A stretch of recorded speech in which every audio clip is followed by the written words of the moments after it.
You're listening to the Greeks Gridiron. Now here's your host, Ethan Haristadoulou. Welcome back to the Greeks Gridiron. I am Ethan Haristadoulou, and today it is finally here, the very first game of the preseason, the Hall of Fame game, as the Chargers and Lions will square off.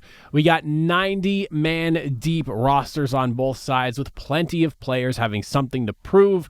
It's that time of year where we've been so starved from NFL football.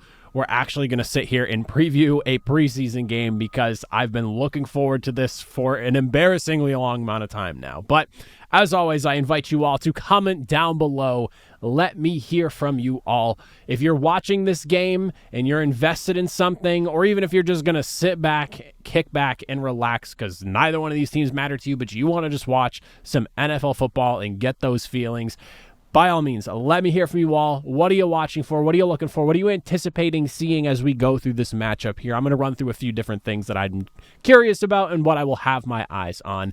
But as we dive in, we'll start on the Chargers side of things first, and then we'll flip on over. We'll take a look at the Lions as well. But I got a couple of different things that I'm going to be looking at here. And the first thing that I wanted to discuss with you all is going to be those Chargers rookies on the offensive side of the football, and that is specifically running back Omarion Hampton and wide receiver Trey Harris. These two guys were two of my favorite prospects coming out of this year's draft, and funny enough, they both just happened to land on the same exact team. Now, when I look at Omarion Hampton, coming out of UNC, this guy is, in my eyes, a running back one in the NFL. 3 down back between the size, the power, the speed, the athleticism, his vision, his ability to just stay on his feet, the balance he displays. This guy is an every down running back. And right now, as it currently stands, with Najee Harris dealing with the eye injury that he sustained due to a fireworks incident back on the 4th of July, he's been getting plenty of opportunity to work with the ones throughout camp. And I think that this is a really good opportunity here for Omarion Hampton to really try to solidify himself as running back one in this offense and take the lead role. I don't necessarily think, just based off the way Jim Harbaugh likes to run the football and how much he likes to run the football, that they would have a true singular back as their guy. It would probably be something along the lines of like a Hampton starts, Harris is spelling him here in and there out, however you need them to, or vice versa, depending on who finishes with the running back one role once preseason is all said and done. But I do think that whoever comes out of camp in the preseason with the most shown on tape will kind of get the lead back role in the offense. And I just think that Omarion Hampton has what it takes to not only get that lead back role, but maybe even down the line solidify himself as an every down back, where you're only seeing Harris and anyone else that's on the roster coming in and taking him out of the game whenever Omarion Hampton essentially needs it. But that's how high I am on Omarion Hampton. So I'm really excited to see just what some of his snaps may look like tonight. I don't expect to see a ton from him, but I am looking forward to at least seeing him get on the football field, see how he looks out there with some other NFL competition surrounding him, and just getting to see him in a Chargers uniform overall. Harris on the other end, though, this is one of those things that, like, I really hope it works out for the Chargers' sake, of course, but more so for Justin Herbert, because you nailed it with the selection of Ladd McConkey last season, and working in the New England sports media, the never-ending conversation of how the Patriots chose to not draft Ladd McConkey in the second round of last year's, or not second round, whatever round it was that Ladd McConkey went in. It's slipping my mind at the moment here, but they had the opportunity with him on the board to take him, and they chose not to. So now the way I see it, you have yourself a guy in Trey Harris who is able to work at basically all 3 levels of the football field, and on top of that was extremely productive in college. I think if you pair him up with a guy like Ladd McConkey, who has looked so good in the past season that he's gotten to play so far, and then of course Omarion Hampton, who I am very high with, and Najee Harris, who 1,000-yard rusher per season every single season of his career to this point here, I think things could really open up for this Chargers offense this year. Yes, heavy reliance on some rookies and a second-year guy in Ladd McConkey, but football at the end of the day is a bit of a young man's game, and if this is the youth movement that they have going on in LA to work around Justin Herbert, I'm really excited about it because I was higher on Trey Harris than I think some other people were coming out of this year's draft. I do think that he can be very productive. It's not like the quarterback situation in Ole Miss was extremely impressive by any means during Trey Harris's time there, but again, he was still productive year over year, and I think that he's going to absolutely flourish and benefit A, from working alongside Ladd McConkey, but B, of course, course, having Justin Herbert throw him the football. So 2 rookies that I'm looking at that I'm really excited to watch tonight. And I also want to give an honorable mention here to UDFA cornerback Nico Reed. He's someone that whenever I'm reading anything as far as camp is concerned with teams, whenever it was looking at the Chargers stuff, he's someone that just continues to get praise. And honestly, in the spot that he's in right now, I don't know whether or not he's going to wind up cracking a starting role on the roster, but if you look at what you got out of guys like Cam Hart and Tarheeb Still, who are 5th-round selections in last year's draft, who really shined last year and proved their worth, and then, of course, you have Dante Jackson, who was the free agent signing that they had this offseason to add into that secondary. This is someone who's probably battling for a depth role and somebody who's coming in to relieve any of these guys if need be at any certain point, but it really feels like he's earning himself a roster spot. So I want to just make sure I give him an honorable mention because, again, everywhere I'm reading about Chargers training camp, I feel like his name keeps coming up. If not every day, it's like every other day because he continues to look good. He's typically breaking up a pass. He has a pick 6 in camp already as well, for whatever that's worth. So just got to give him the honorable mention.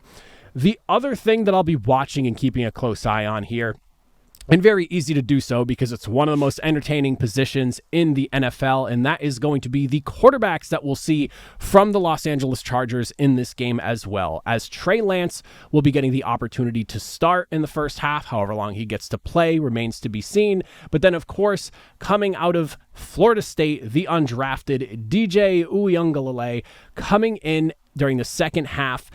This is an interesting quarterback room altogether because Trey Lance, 1st-round selection, never got off the ground. Injuries essentially derailing his career altogether. And then, of course, you have DJ coming out of Florida State. All kinds of criticism with the way things went for Florida State as a whole last season. Obviously, he's shouldering a handful of that as well, but he does have that massive size and just prototypical arm strength that you'd want to see from a quarterback. So 2 guys behind Justin Herbert that is very much a mixed bag of just like incredible athleticism and or like just physical upside and traits and things like that. But you don't necessarily know who would be like the logical answer. Maybe it's Trey Lance and being quarterback number 2 behind Justin Herbert. But just again, 2 guys that everyone loves their physical traits. It's just a matter of can they do it and can they do something on the football field with those physical traits? We haven't seen a ton from Trey Lance himself, and obviously DJ being a rookie himself.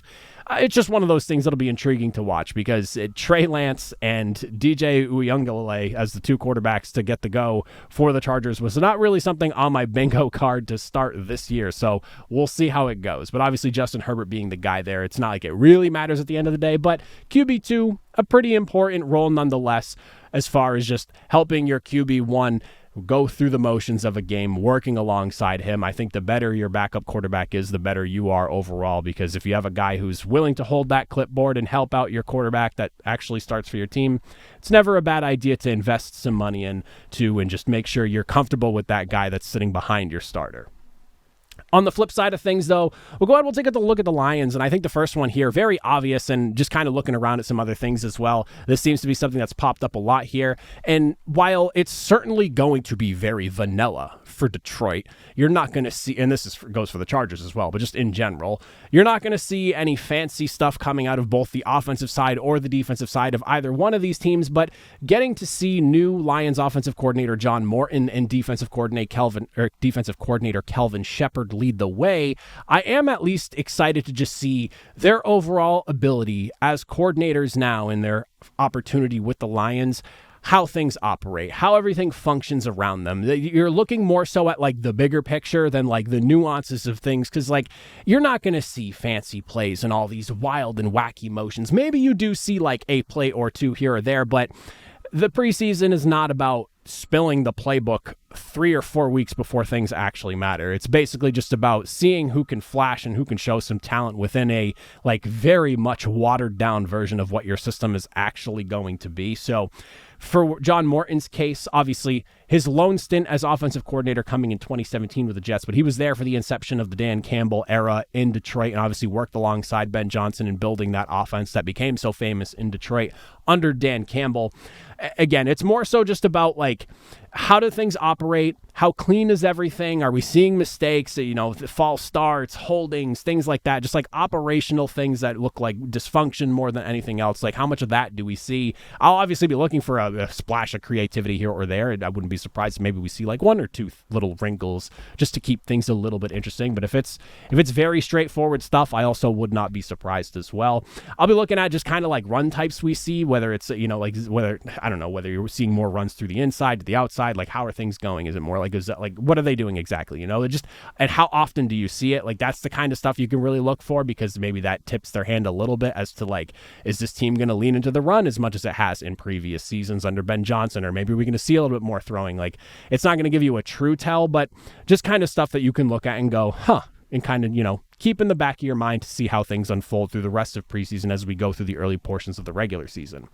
On the flip side, Kelvin Shepherd, though, him being a defensive coordinator, I've got to say, at this point already is kind of crazy, and it makes me feel a little bit old, because I remember him coming into the NFL as a Buffalo Bill. I remember his time on the Indianapolis Colts as well as a Colts fan growing up. So just crazy to see somebody who I watched go into the league, retire, and is now already a defensive coordinator, because he's kind of had a pretty quick rise to prominence in the role that he's currently in. His ascension to DC in the NFL is a very quick one. In 2021, he joined the Lions as a linebackers coach, and he's kind of worked his way through there for the last few years until ultimately getting elevated to DC once Aaron Glenn departed.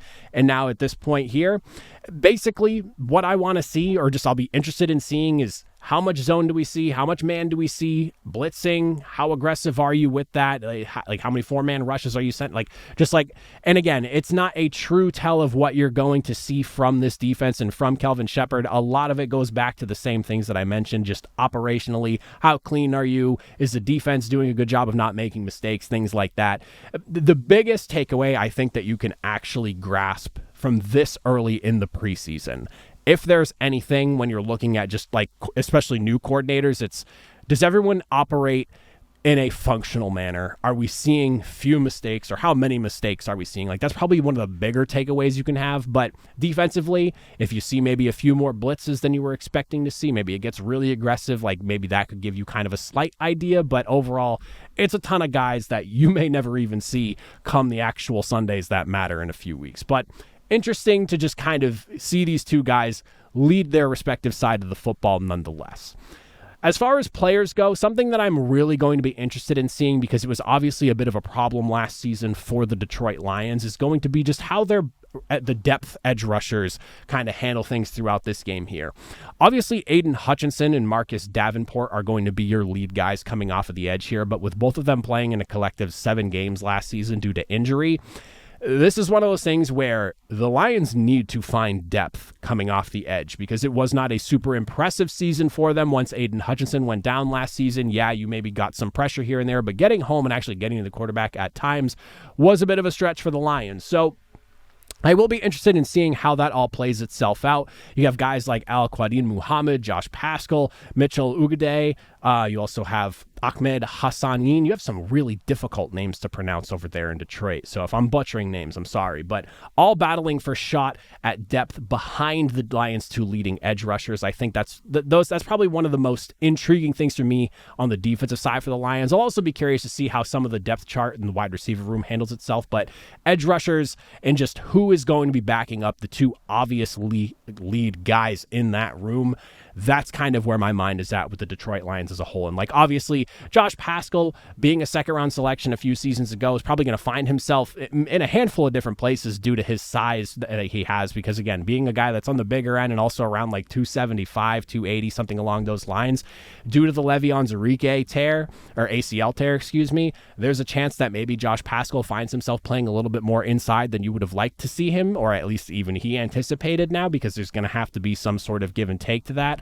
But then also, like, Al-Quadin Muhammad gave you about 3 sacks last season, a few tackles for loss sprinkled in there as well. But, I mean, we'll see exactly what we get from those guys coming up behind Aiden Hutchinson and Marcus Davenport. But the depth overall is definitely something I'll be keeping an eye on. But those are just some things that I'm looking at, what I'm excited to see for the very first game of the season. Yes, preseason, it's Hall of Fame game. None of it matters. And realistically, there's not a ton you can actually take away.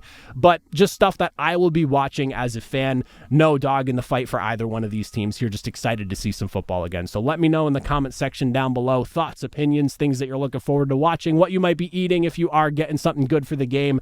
But as always, you made it to the end. I greatly appreciate it. I'll see you all next time. Have a good one.